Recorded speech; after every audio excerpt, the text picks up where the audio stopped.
My first experience with a long-term care scenario was with my grandmother. She had Alzheimer's dementia. That's when I first got into the insurance world, helping people out with Medicare before talking to federal employees full-time. And I quickly realized, what I thought I was going to be able to help my grandmother with, I wasn't able to. She was too far down the road. Do you have a similar experience of where do you found an affinity towards long-term care and, making this one of your areas of expertise? What drew you towards that? Great question. I've actually lived through it 3 times personally. So my whole background, like my family, we were not in the financial services industry or the insurance industry whatsoever, but I lived through these experiences and they really affected me. I was like, wow, how can this happen? Why isn't like this Medicare program paying for it? Why didn't they have some sort of insurance coverage to help pay for these expensive services? Well, sure. At that time, same situation. My grandparents were too old for me to even help them.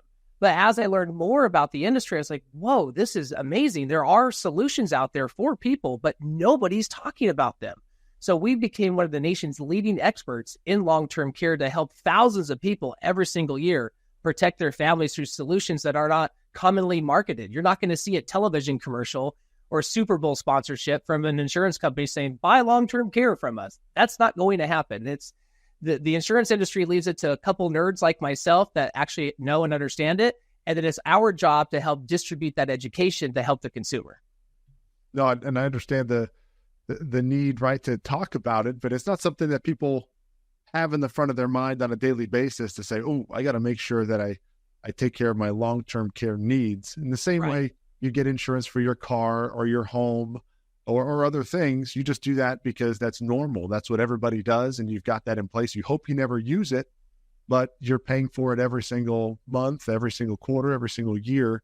And when it comes to, protecting your quality of living, your loved ones from being a financial burden down the road into retirement or when you get older, it's not something that it's not as attractive. Like you said, this isn't the highly talked about, much anticipated insurance that we want to use, but it's awesome when it's there for us in the end, right? That's something, but we got to plan ahead, as you mentioned earlier. Exactly. I mean, nobody wants to think about a potential long-term care situation, like who's going to change my diapers in the future. That's not very fun, right? It's more fun to plan, what are we going to do this weekend? And a lot of people have the assumption that it may not even happen to them, but the statistics are there.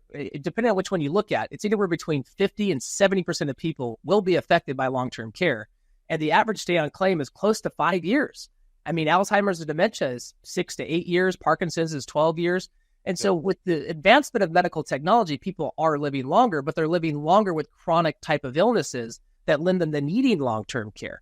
And you have to think to yourself, I mean, a lot of people will say, I can just self-insure. I've saved my money. Sure, but they don't understand the actual cost of long-term care. Like even in today's marketplace, depending on where you live, it can be close to $100,000 a year for full-time services. Just imagine what that's going to cost in the next 10 to 15 years when a lot of these boomers and seniors may actually need the care coverage. And so they have to ask themselves, do I want to work my entire life, build up this nest egg, just to spend it all down on a healthcare system that, in my opinion, should be covering it, but it doesn't?